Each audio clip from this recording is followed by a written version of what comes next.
প্রিয় ভাইরা, যুগের অগণিত ফিতনার অন্যতম একটি হলো হাদিস অস্বীকার করা। এই হাদিস অস্বীকারীর দল সরাসরি রাসূলুল্লাহ সাল্লাল্লাহু আলাইহি ওয়াসাল্লামের সত্তা এবং হাদিসে রাসূল সাল্লাল্লাহু আলাইহি ওয়াসাল্লামের উপর কঠিনভাবে আক্রমণ করা শুরু করেছে। কারণ হাদিস থেকে মুসলমানদেরকে দূরে সরাতে পারলেই মানুষকে ইসলাম থেকে দূরে সরানো জলের মতো সহজ হয়ে যাবে। এ কারণে তারা ফেসবুক, সভা ইত্যাদির মাধ্যমে তাদের এই জঘন্য অপতৎপরতা চালিয়ে যাচ্ছে। মানুষকে তারা হাদিসের গ্রহণযোগ্যতা সম্পর্কে সন্দিহান করে তুলছে। হাদিসের অপব্যাখ্যা করে তারা মানহানি করছে, হাদিসকে তুচ্ছ তাচ্ছিল্য করছে। তারা বলতে চায় ইসলামের বিধিবিধান মোতাবেক জীবন যাপনের জন্য কেবল কোরআনই যথেষ্ট, হাদিস মানার প্রয়োজন নেই। হাদিস বা সুন্নাহ শব্দটি তারা শুনতেই চায় না, যার কারণে এরা নিজেদেরকে নাম দিয়েছে আহলে কোরআন বা কোরআনের অনুসারী।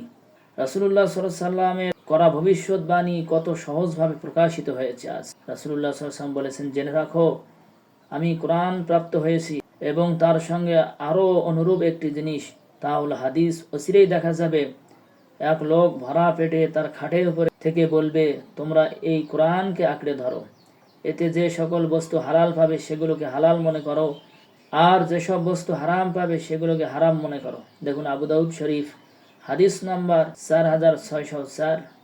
হাদিসটি রাসূলুল্লাহ সাল্লাল্লাহু আলাইহি ওয়াসাল্লাম নবুয়তের সত্যতার প্রমাণ বহন করে। কারণ নবুয়তের যুগ পার হওয়ার পরপরই শিয়া ও খারেজি সম্প্রদায়ের হাত ধরে বিভিন্ন দল তৈরি হয়। তারা হাদিসের উপর আক্রমণ শুরু করে। তারা বলে কোরআনেই যথেষ্ট, এ কথা বলে তারা হাদিস প্রত্যাখ্যান করে। হাদিস অস্বীকারী যারা, প্রধানতম তাদের একটি দলিল হলো, তারা বলে যে রাসূলুল্লাহ সাল্লাল্লাহু আলাইহি ওয়াসাল্লামের যুগে তো হাদিস লেখা হয় নাই, হাদিস সংকলন করা হয় নাই, তাহলে আমরা কেন হাদিস মানব? তো আসুন তাদের এই কথাটি মিথ্যা। দেখুন সহিহুল বুখারী হাদিস নম্বর 113, তিরমিজি শরীফ হাদিস নম্বর 2668। সাহাবী হযরত আবু হুরায়রা রাদিয়াল্লাহু তাআলা আনহু বলেন, মা মিন আসহাবিন নবী সাল্লাল্লাহু আলাইহি ওয়াসাল্লাম আহাদুন আকসার হাদিসান আনহু মিন্নি ইল্লা মা কানা মিন আব্দুল্লাহ ইবনে আমর ফাইন্নাহু কানা ইয়াকতুবু ওয়ালা আকতুবু। আবু হুরায়রা রাদিয়াল্লাহু তাআলা আনহু থেকে বর্ণিত, তিনি বলেন রাসূলুল্লাহ সাল্লাল্লাহু আলাইহি ওয়াসাল্লামের সাহাবীগণের মধ্যে আব্দুল্লাহ ইবনে আমর রাদিয়াল্লাহু তাআলা আনহু ব্যতীত আর কারো নিকট আমার চেয়ে অধিক হাদিস নেই, কারণ তিনি লিখতেন আর আমি লিখতাম না। তাহলে রাসূলুল্লাহ সাল্লাল্লাহু আলাইহি ওয়াসাল্লামের যুগেই হাদিস লেখা হয়েছে। যারা আহলে কোরআন তারা এই মিথ্যা কথা প্রচার করে এবং তারা হাদিসকে অস্বীকার করার পায় তারা করে যে হাদিসে রাসূল অনেক পরে লেখা হয়েছে, তাহলে আমরা হাদিস কেন মানবো, আমরা শুধু কোরআনকেই মানবো। কিন্তু এটি একটি ডাহা মিথ্যা কথা। আরো দেখুন আবু দাউদ শরীফ হাদিস নম্বর 3646, হযরত আব্দুল্লাহ ইবনে আমর রাদিয়াল্লাহু তাআলা আনহু থেকে বর্ণিত, আন আব্দুল্লাহ ইবনে আমরিন ক্বালা কুনতু আকতুবু কুল্লা শাইইন আসমাউহু মিন রাসূলিল্লাহি সাল্লাল্লাহু আলাইহি ওয়াসাল্লাম উরিদু হিফযাহু ফানাহাতনি কুরাইশুন ওয়া ক্বালু আতাকতুবু কুল্লা শাইইন তাসমাউহু রাসূলুল্লাহ সাল্লাল্লাহু আলাইহি ওয়াসাল্লাম বাশারুন ইয়াতাকাল্লামু ফিল গাযাবি ওয়ার রিদা ফাআমসাকতু আনিল কিতাবি ফাযাকারতু যালিকা লিরাসূলিল্লাহি সাল্লাল্লাহু আলাইহি ওয়াসাল্লাম ফাআওমা বিউসবুইহি ইলা ফীহি ফাকালা উকতুব ফাওয়াল্লাযী নাফসি বিয়াদিহি মা ইয়াখরুজু মিনহু ইল্লা হাক্কুন। আব্দুল্লাহ ইবনে আমর রাদিয়াল্লাহু তাআলা আনহু থেকে বর্ণিত, তিনি বলেন আমি রাসূলুল্লাহ সাল্লাল্লাহু আলাইহি সাল্লামের নিকট যা কিছু শুনতাম লিখে রাখতাম, মনে রাখার জন্য আমি এরূপ করতাম। কুরাইশরা আমাকে সব কিছু লিখতে বারণ করলেন এবং বললেন, তুমি কি রাসূলুল্লাহ সাল্লাল্লাহু আলাইহি সাল্লামের নিকট হতে শোনা সব কিছুই লিখে রাখো? তিনি তো একজন মানুষ, রাগ ও শান্ত উভয় অবস্থায় কথা বলে থাকেন, সুতরাং আমি লেখা স্থগিত রাখলাম। আমি এটি রাসূলুল্লাহ সাল্লাল্লাহু আলাইহি সাল্লামের নিকটে উল্লেখ করলাম। তিনি আঙ্গুল দিয়ে তেনার মুখের দিকে ইশারা করে বললেন, তুমি লিখে রাখো, সেই সত্তার শপথ যার হাতে আমার প্রাণ, এ মুখ হতে সর্বাবস্থায় সত্য ব্যতীত অন্য কিছু বের হয় না। সম্মানিত ভাইরা, আমরা একথা স্পষ্টভাবে বুঝতে পারলাম যে হাদিস এটি রাসূলুল্লাহ সাল্লাল্লাহু আলাইহি সাল্লামের যুগ থেকেই লেখা হয়েছে। অতএব এ কথা বলার কোনো সুযোগ নাই যে আমরা হাদিস মানব না, রাসূলের যুগে ছিল না, শুধু কোরআনকেই মানবো। শুধু যদি কোরআনকেই মানা লাগতো, শুধু কোরআন মানলেই যথেষ্ট হতো, তাহলে রাসূলুল্লাহ সাল্লাল্লাহু আলাইহি সাল্লামের সাহাবায়ে কেরাম হাদিসকে সংগ্রহ করতেন না, হাদিস লিখতেন না। ওই সমস্ত আহলে কোরআন ভাইদের আরেকটি দাবি হলো ওয়ালাকাদ ইয়াসসারনাল কুরআনা লিযিকরি ফাহাল মিন মুদ্দাকির। তারা বলেন যে আল্লাহ তাআলা কোরআনকে সহজ করেছেন, তাহলে কোরআন বোঝার জন্য কেন হাদিসের প্রয়োজন? ওই সমস্ত ভাইদের কাছে আমরা প্রশ্ন রাখব, আসলে এখানে আল্লাহ তাআলা কোরআনকে সহজ করেছেন, আল্লাহ তাআলা এখানে কি উদ্দেশ্য নিয়েছেন? উদ্দেশ্য হলো ইতিহাস, ঘটনা, যেগুলো আল্লাহ তাআলা কুরআনুল কারীমের মধ্যে উল্লেখ করেছেন। এটা যে কেহ এই ঘটনা শোনার পর তারা বুঝতে পারে, এই জন্য আল্লাহ তাআলা এই আয়াত নাযিল করেছেন। যদি তাই না হয় তাহলে এই সমস্ত ভাইদেরকে আমরা বলবো যে আপনি এই পবিত্র কোরআন অনুযায়ী নামাজের রাকাত সংখ্যা নির্ধারণ করেন, তারা দেখাতে পারবে না। তারা আরও দলিল বিভিন্ন জায়গা থেকে পেশ করে থাকেন। সূরাতুল বাকারা আয়াত নম্বর 2, যালিকাল কিতাবু লা রাইবা ফিহি হুদাল লিল মুত্তাকিন, এই কিতাব যার মধ্যে কোনো সন্দেহ নাই, মুত্তাকিনদের পথ প্রদর্শক। তাহলে হাদিসের কেন প্রয়োজন? সূরা দুখান আয়াত নম্বর 2, হামিম আল কিতাবিল মুবিন, এটি তো স্পষ্ট কিতাব।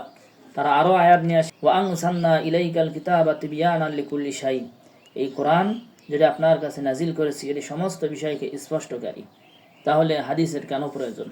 হাদিসকে কেন আমরা গ্রহণ করব? শুধু কোরআনই আমাদের জন্য যথেষ্ট। এই জন্যই তারা নিজেদেরকে আহলে কোরআন বলে দাবি করে। প্রিয় ভাইরা, আসলেই তাদের এই দাবিটি একেবারেই ভুল। আমরা যদি তাদেরকে বলি যে কোরআনই যথেষ্ট, হাদিসের প্রয়োজন নাই, তাহলে আপনারা এই কথা প্রমাণ করেন যে এই কোরআন কি সেই কোরআন যেই কোরআন আল্লাহ তাআলা নাজিল করেছেন, এটি হাদিস ছাড়া আপনারা প্রমাণ করেন, প্রথম কথা। দ্বিতীয়, এই কোরআন থেকে 2 রাকাত নামাজের পূর্ণ নিয়ম আপনারা দেখান। আপনারা নামাজ আদায়ের আগে যে একামত দিয়ে থাকেন, এই একামত কোরআন থেকে দেখান। কোথায় আছে এই কোরআন? এই কোরআন কত বছর আগে নাজিল হয়েছে এটা আপনারা দেখান, কোরআন থেকে দেখাতে হবে।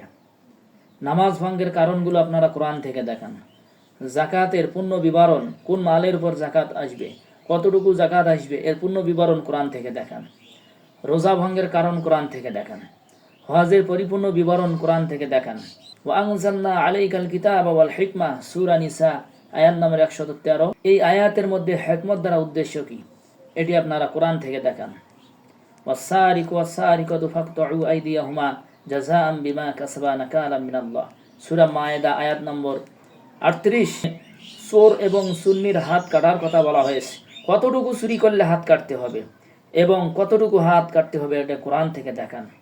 মেরাজ সম্পর্কে আল্লাহ তাআলা বলছেন, ফালিযাকারি মিসলু হাযিল উনসায়াইন, একজন পুরুষ 2 নারীর সমপরিমাণে সম্পদ পাবে। এই মেরাজের মধ্যে এখানে বিস্তারিত আলোচনা করা হয় নাই। যদি বলা হয় বাবা যদি কাফের হয়, ছেলে যদি মুসলমান হয়, তাহলে সন্তানরা মেরাজ পাবে কিনা এটা আপনারা দেখান। কুত্তার গোশত খাওয়া হারাম, এ কথা কোরআন থেকে দেখান। আপন নানি দাদিকে বিবাহ করা হারাম, এ কথা কোরআন থেকে দেখান। এভাবে অগণিত অসংখ্য মাসালা আমরা যদি তাদেরকে প্রশ্ন করি যে কোরআন থেকে আপনি দেখান, তাহলে কিন্তু তারা দেখাতে পারবে না। তাহলে আল্লাহ তাআলা কেন বললেন ওয়ালাকাদ ইয়াসসারনাল কুরআনা লিযিকরি ফাহাল মিন মুদ্দাকির ইন্না আনজালনা ইলাইকাল কিতাবা তিবয়ানান লিকুল্লি শাই? তাহলে এগুলো আল্লাহ তাআলা কেন বললেন?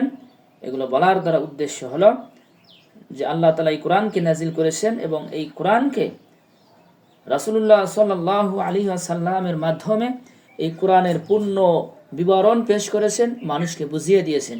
আল্লাহ তাআলা পবিত্র কোরআনুল কারীম সূরাতুন নজমের মধ্যে বলছেন, ওমা ইয়ানতিকু আনিল হাওয়া ইন হুয়া ইল্লা ওয়াহয়ুন ইউহা, যে মুহাম্মদ সাল্লাল্লাহু আলাইহি ওয়াসাল্লাম নিজের পক্ষ থেকে কিছুই বলতেন না, যা কিছু আল্লাহ তাআলা ওহী হিসাবে তেনাকে দিয়েছেন তিনি সেটাই বলেছেন। অতএব রাসূলুল্লাহ সাল্লাল্লাহু আলাইহি ওয়াসাল্লামের হাদিসগুলোও আল্লাহ তাআলার পক্ষ থেকেই, এগুলো রাসূলুল্লাহ সাল্লাল্লাহু আলাইহি ওয়াসাল্লামের নিজস্ব বানানো কিছুই নয়।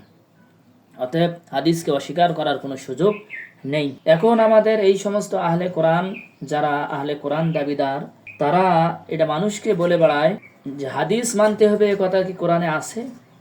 তো আসুন আমি সরাসরি কোরআন থেকেই প্রমাণ করব যে হাদিস মানতে হবে। সূরাতুল হাসর আয়াত নম্বর 7 এর মধ্যে আল্লাহ তাআলা বলেন, মা আতাকুমুর রাসূলু ফাখুযু ওয়া মা নাহাকুম আনহু ফান্তাহু, রাসূলুল্লাহ সাল্লাল্লাহু আলাইহি ওয়াসাল্লাম তোমাদেরকে যা দেন তা গ্রহণ করো, আর তোমাদেরকে যা থেকে নিষেধ করেন তা থেকে বিরত থাকো।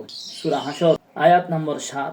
তো এখানে স্পষ্টভাবে বলা হয়েছে রাসূলুল্লাহ সাল্লাল্লাহু আলাইহি ওয়াসাল্লাম যা তোমাদেরকে দান করেছেন, যা তোমাদেরকে দেন, সেটাকে মেনে নাও। অতএব রাসূলুল্লাহ সাল্লাল্লাহু আলাইহি ওয়াসাল্লাম যে হাদিস আমাদেরকে দিয়েছেন সেটা আমাদেরকে মেনে নিতে হবে। সূরা নাহল আয়াত নম্বর 44 এর মধ্যে আল্লাহ তাআলা বলেন, ওয়া আনজালনা ইলাইকা যিকরা লিতুবাইয়িনা লিন-নাস মা নুসিলা ইলাইহিম, আল্লাহ তাআলা বলেন যে হে রাসূল, আমি আপনার কাছে জিকির অর্থাৎ কোরআন নাজিল করেছি, কেন জানেন?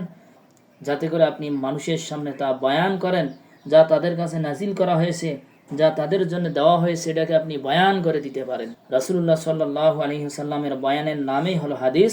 অতএব আল্লাহ তাআলা নিজেই হাদিস বয়ান করতে বলেছেন, অতএব এই হাদিসকে মানতেই হবে। যদি না মানি তাহলে আমি কোরআনকেই অস্বীকার করলাম। সূরা আহজাব আয়াত নম্বর 36 এর মধ্যে আল্লাহ তাআলা বলছেন, ওয়া মা কানা লিমুমিনিন ওয়ালা মুমিনাতিন ইযা কাদাল্লাহু ওয়া রাসূলুহু আন ইয়াকুনা লাহুমুল খিয়ারাতু মিন আমরিহিম ওয়া মান ইয়াসিল্লাহা ওয়া রাসূলাহু ফাকাদ দাল্লা দালালাম মুবিনা। কোন ঈমানদার পুরুষ ও ঈমানদার নারীর এই অধিকার থাকে না যে আল্লাহ ও তার রাসূল সাল্লাল্লাহু আলাইহি ওয়াসাল্লাম কোন সিদ্ধান্ত প্রদান করলে সে প্রকাশ্য তার বিরোধিতা করে। যে আল্লাহ এবং রাসূলের বিরোধিতা করবে, আল্লাহ রাসূলকে অমান্য করবে, ফাকাদ দাল্লা দালালাম মুবিনা, সে হলো প্রকাশ্য পথভ্রষ্ট। অতএব আল্লাহ রাসূল সাল্লাল্লাহু আলাইহি ওয়াসাল্লামের হাদিসকে যারা অস্বীকার করে তারা প্রকাশ্য পথভ্রষ্ট, প্রকাশ্যভাবে তারা গুমরাহ। সূরাতুন নিসা আয়াত নম্বর 65 এর মধ্যে আল্লাহ বলেন, ফালা ওয়া রাব্বিকা লা ইউমিনুনা হাত্তা ইউহাক্কিমুকা ফীমা শাজারা বাইনাহুম সুম্মা লা ইয়াজিদু ফি আনফুসিহিম হারাজাম মিম্মা কাদাইতা ওয়া ইউসাল্লিমু তাসলিমা। আল্লাহ তাআলা বলেন, না হে নবী, আপনার প্রতিপালকের শপথ, তারা ততক্ষণ পর্যন্ত মুমিন হতে পারবে না যতক্ষণ না নিজেদের পারস্পরিক ঝগড়া বিবাদের ক্ষেত্রে আপনাকে বিচারক মানবে। তারপর আপনি যে রায় দেন সে বিষয়ে নিজেদের অন্তরে কোনরূপ কুণ্ঠাবোধ করবে না এবং অবনত মস্তকে তা গ্রহণ করবে। তাহলে আল্লাহ রাসূল সাল্লাল্লাহু আলাইহি ওয়াসাল্লামের সিদ্ধান্তকে গ্রহণ করতে হবে। আল্লাহ রাসূল সাল্লাল্লাহু আলাইহি ওয়াসাল্লামের সিদ্ধান্তকেই হাদিস বলা হয়। হাদিস গ্রহণ করা এটি হলো মুমিনদের পথ। সাহাবায়ে কেরাম হাদিস অনুসরণ করেছেন এবং স্বর্ণযুগ থেকে আজ পর্যন্ত হাদিসকে কেউই অমান্য করেন নাই। আল্লাহ তাআলা বলেন, ومن يشاقق الرسول من بعد ما تبين له الهدى ويتبع غير سبيل المؤمنين نوله ما تولى ونصله جهنم وساءت مصيرا। আর যে ব্যক্তি তার সামনে হেদায়েত স্পষ্ট হয়ে যাওয়ার পরেও রাসূলুল্লাহ সাল্লাল্লাহু আলাইহি সাল্লামের বিরুদ্ধে আচরণ করবে এবং মুমিনদের পথ ছাড়া অন্য পথ অনুসরণ করবে, আমি তাতে সেই পথেই ছেড়ে দেই যা সে অবলম্বন করেছে, আর তাকে জাহান্নামে নিক্ষেপ করব, যা অতি মন্দ ঠিকানা। সূরা নিসা আয়াত নম্বর 115। আল্লাহ তাআলা আরো বলেন, ওয়া মা আরসালনা মির রাসূলিন ইল্লা লিইউতাআ বিইজনিল্লাহ। আমি প্রত্যেক রাসূলকে কেবল এ লক্ষ্যেই পাঠিয়েছি আল্লাহ তাআলার হুকুমে তার আনুগত্য করা হবে। সূরা নিসা আয়াত নম্বর 64। তাহলে আল্লাহ তাআলা এখানে স্পষ্টভাবে বলে দিয়েছেন রাসূলকে অনুসরণ করতে হবে। রাসূলকে অনুসরণ আপনি কি দিয়ে করবেন? হাদিসকে না মানলে? কত স্পষ্ট বিষয়, অথচ আমাদের এই সমস্ত নালায়েক আহলে কোরআন ভাইরা এটা বোঝে না। আল্লাহ তাআলা আরো বলেন, কুল ইন কুনতুম তুহিব্বুনাল্লাহা ফাত্তাবিউনি ইউহিব্বুকুমুল্লাহ ওয়া ইয়াগফির লাকুম যুনুবাকুম আল্লাহু গফুরুর রহিম। আল্লাহ তাআলা নবীকে লক্ষ্য করে বলেন, হে নবী, আপনি বলে দিন, তোমরা যদি আল্লাহকে ভালোবেসে থাকো তবে আমার অনুসরণ করো, তাহলে আল্লাহ তাআলা তোমাদের ভালোবাসবেন এবং তোমাদের পাপ রাশি ক্ষমা করবেন। আল্লাহ তাআলা অতি ক্ষমাশীল, পরম দয়ালু। সূরা আলে ইমরান আয়াত নম্বর 31। এখানেও আল্লাহ রসুলকে অনুসরণ করার কথা বলা হয়েছে।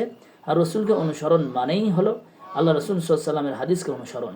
আল্লাহ তাআলা আরো বলেন, লাকাদ কানা লাকুম ফি রাসূলিল্লাহি উসওয়াতুন হাসানাতুল লিমান কানা ইয়ারজুল্লাহ ওয়াল ইয়াউমাল আখির ওয়া যাকারাল্লাহা কাসীরা। বস্তুত রাসূলের মধ্যে তোমাদের জন্য রয়েছে উত্তম আদর্শ এমন ব্যক্তির জন্য যে আল্লাহ তাআলা ও আখিরাতের দিবসের আশা রাখে এবং অধিক পরিমাণে আল্লাহকে স্মরণ করে। সূরা আহজাব আয়াত নম্বর 21। আল্লাহ তাআলা আরো বলেন, ওমান ইউতিউর রাসূলা ফাকাদ আতা আল্লাহ ওয়া মান তাওয়াল্লা ফামা আরসালনাকা আলাইহিম হাফিজা। যে ব্যক্তি রাসূলের আনুগত্য করলো সে আল্লাহরই আনুগত্য করলো, আর যারা তার আনুগত্য থেকে মুখ ফিরিয়ে নিল, রাসূল আপনি তাদের তত্ত্বাবধায়ক নন, আপনি চিন্তা করবেন না। তাহলে এই আয়াতের মধ্যেও দেখুন আল্লাহ তাআলা বলে দিয়েছেন, আমাকে অনুসরণ করা মানে আমাকে অনুসরণ করতে হলে আমার রসুলকে অনুসরণ করতে হবে। রসুলের হাদিসকে না মেনে আপনি রসুলের অনুসরণ কি করেন? আল্লাহ তাআলা আরো বলেন, ওমান ইউতিউল্লাহা ওয়ার রাসূলা ফাউলাইকা মাআল্লাযীনা আন'আমা আল্লাহু আলাইহিম মিনান নাবিয়্যিনা ওয়াস-সিদ্দীকিনা ওয়াশ-শুহাদা'i ওয়াস-সালিহিন ওয়া হাসুনা উলাইকা রাফীকা যালিকাল ফাদলু মিনাল্লাহ ওয়া কাফা বিল্লাহি আলীমা। যারা আল্লাহ ও রাসূলের আনুগত্য করবে তারা সে সকল লোকদের সঙ্গে থাকবে যাদের প্রতি আল্লাহ তাআলা অনুগ্রহ করেছেন, অর্থাৎ নবীগণ, সিদ্দিকগণ, শহীদগণ ও সালেহগণের সঙ্গে। দেখুন সূরাতুন নিসা আয়াত নম্বর 69 এবং 77। আল্লাহ তাআলা আরো বলেন, ইয়া আইয়ুহাল্লাযীনা আমানু আতিউল্লাহা ওয়া আতিউর রাসূলা ওয়া উলিল আমরি মিনকুম। হে ঈমানদারগণ, আতিউল্লাহ আল্লাহকে অনুসরণ করো, ওয়া আতিউর রাসূল রসুলকে অনুসরণ করো, ওয়া উলিল আমরি মিনকুম, এবং দিনের ধারক বাহকদেরকে অনুসরণ করো। অতএব এই সমস্ত আয়াত দ্বারা স্পষ্ট হয়ে গেল যে আল্লাহ রসুল সাল্লাল্লাহু আলাইহি ওয়াসাল্লামের হাদিসকে মানতে হবে, হাদিসকে মানা ব্যতীত কোনো উপায় নাই।